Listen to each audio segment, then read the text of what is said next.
राहुल अपनी माँ को लेकर होटल पहुंचता है और रिसेप्शन पर एक कमरा बुक करने की कोशिश करता है। रिसेप्शनिस्ट राहुल को देखकर हंसने लगती है और कहती है कि अपनी हालत तो देखो, इस होटल के रूम को बुक कराने की तुम्हारी हैसियत नहीं। राहुल के जिद करने पर होटल के मैनेजर ने होटल के सिक्योरिटी गार्ड्स की सहायता से राहुल को उठवाकर होटल के बाहर फेंकवा दिया। राहुल की माँ रोते हुए राहुल के पास पहुंची। होटल का मैनेजर, जिसे एक गरीब लड़का समझ रहा था, वो कोई साधारण आदमी नहीं था। वो शहर का सबसे अमीर व्यक्ति था।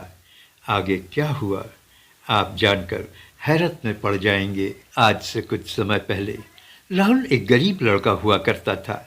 राहुल पढ़ने में तो तेज था, लेकिन पढ़ाई को पैसे नहीं थे। परिवार में माँ के अलावा और कोई था नहीं।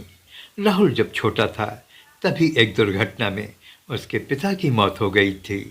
राहुल बहुत महत्वाकांक्षी लड़का था। वह एक बड़ा आदमी बनना चाहता था। आसमान में उड़ते हुए हवाई जहाज़ों को देखकर वो रोमांचित हो जाता था। एक दिन करीब 2 बजे दिन में एक डाकिया उसके यहाँ आता है और उसे एक रजिस्टर्ड लिफाफा पकड़ाकर साइन करने के लिए कहता है। राहुल को कुछ अजीब सा लगता है।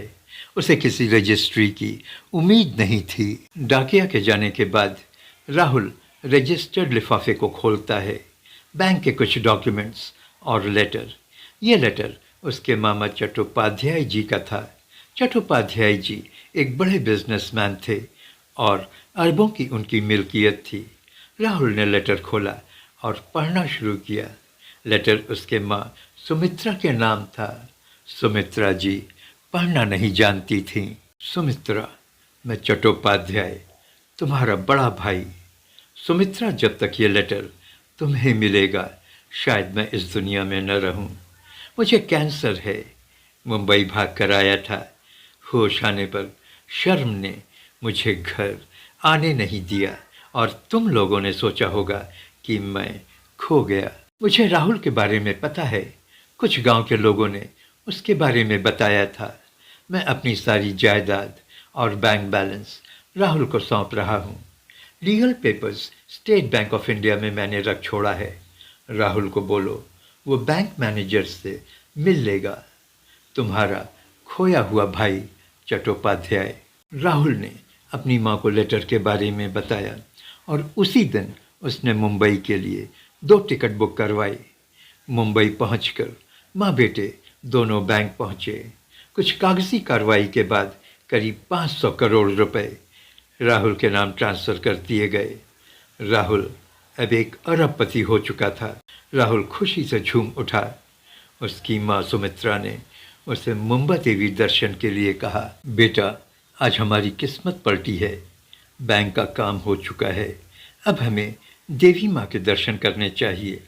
राहुल अपनी माँ के साथ मुंबा देवी मंदिर पहुंचा और भगवान के दर्शन किए। मंदिर से निकलने के बाद राहुल ने अपनी माँ से कहा, माँ मुंबई के बारे में बहुत सुना है, जैसे जुहू बीच, गेटवे ऑफ इंडिया और मैरीन ड्राइव। माँ क्यों न हम यहाँ एक दिन रुक जाएं? घर 1-2 दिनों के बाद लौटेंगे। अब तो हम पैसे वाले हो गए हैं। आज की रात हम किसी अच्छे होटल में रुक जाते हैं। माँ के हामी भरने पर राहुल रिक्शे वाले की मदद से बांद्रा में एक आलीशान होटल पर पहुंचा और रिसेप्शन पर जाकर रिसेप्शनिस्ट से एक रूम बुक करने की बात कही। रिसेप्शन पर मौजूद रेखा राहुल की बात सुनकर हंसने लगी और कहा कि यहाँ कमरे बहुत महंगे हैं और तुम्हारी रूम बुक करने की औकात नहीं। नहीं मैडम, मेरे पास पैसे हैं और मैं रूम का रेंट दे सकता हूँ, राहुल ने कहा। तभी वहाँ होटल का मैनेजर राकेश सिन्हा पहुँचते हैं। क्या बात है रेखा, और ये लोग कौन हैं? रेखा ने बताया कि ये लोग रूम बुक करना चाहते हैं सर। अब इनकी औकात तो है नहीं, इनके नाम रूम कैसे बुक कर दें? राकेश ने कहा, रेखा इनसे रूम का रेंट एडवांस ले लो। सर इनके पास कैश नहीं है, ये चेक देने की बात कर रहे हैं। अब कल चेक बाउंस हो गया तो? लॉबी में खड़े सभी लोग चेक की बात सुनकर हंस पड़े और दबी जबान में राहुल का मजाक बनाते हुए कहने लगे कि होटल में कैश चलता है, चेक नहीं। मैनेजर ने भी राहुल से कहा, भाई अगर पैसे हो तो रूम बुक हो सकेगा, चेक पर हम रूम बुक नहीं करते हैं। इस पर राहुल मैनेजर से रूम के लिए मिन्नतें करने लगा। मैनेजर को गुस्सा आ गया और उसने होटल के गार्ड्स को बुलाकर राहुल और उसकी माँ को होटल से बाहर ढकेलवा दिया। राहुल के आत्मसम्मान को काफ़ी ठेस पहुंची। माँ की बेइज्जती वह पचा नहीं पा रहा था। अपना बैग संभालते हुए वह जमीन से उठा और अपनी माँ को सहारा देते हुए वह वहाँ से चला गया। दिन के 11 बज रहे थे। राहुल और उसकी माँ आज फिर होटल के रिसेप्शन पर पहुँचे, लेकिन आज वो अकेले नहीं थे। आज उनके साथ रजिस्ट्रार ऑफिस के असिस्टेंट रजिस्ट्रार उमेश साहब भी थे। रिसेप्शनिस्ट रेखा और होटल के सभी वर्कर्स राहुल और उसके साथ आए हुए असिस्टेंट रजिस्ट्रार को विस्मित नज़रों से देख रहे थे। असिस्टेंट रजिस्ट्रार ने रिसेप्शन पर पहुंचकर रेखा से कहा, आप अपने मैनेजर को कहिए कि कोर्ट से असिस्टेंट रजिस्ट्रार आए हुए हैं और उनसे मिलना चाहते हैं। कोर्ट शब्द सुनकर रेखा थोड़ा सकपका गई और फौरन मैनेजर को बुलाया। घबराया हुआ मैनेजर फौरन लॉबी में पहुंचा। हाँ साहब बोलिए, मैनेजर ने असिस्टेंट रजिस्ट्रार से कहा। रजिस्ट्रार ने ब्रीफ केस में से एक फ़ाइल निकालते हुए मैनेजर की ओर बढ़ाकर कहा, राहुल साहब ने आपके मालिक गोयनका साहब से ये होटल खरीद लिया है और अब इस होटल का मालिकाना हक इनका है। इस होटल में राहुल साहब अब जो भी फेरबदल करना चाहें कर सकते हैं। मैनेजर की आंखें फटी की फटी रह गईं। उनके मुंह से न हाँ निकल रहा था न ना।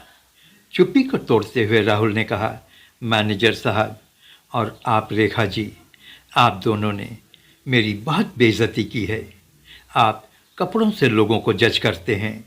आपके गार्ड ने मुझे और मेरी बूढ़ी माँ को होटल से धक्के मारकर निकाल दिया था। आप में इंसानियत नाम की कोई चीज़ है भी। मैं आप दोनों को इस होटल से इसी समय बर्खास्त करता हूँ। मुझे होटल में नेक दिल इंसान चाहिए। आपको ये कहानी कैसी लगी कमेंट बॉक्स में ज़रूर बताइए। थैंक यू, धन्यवाद। प्लीज़ लाइक, शेयर और सब्सक्राइब ज़रूर करें।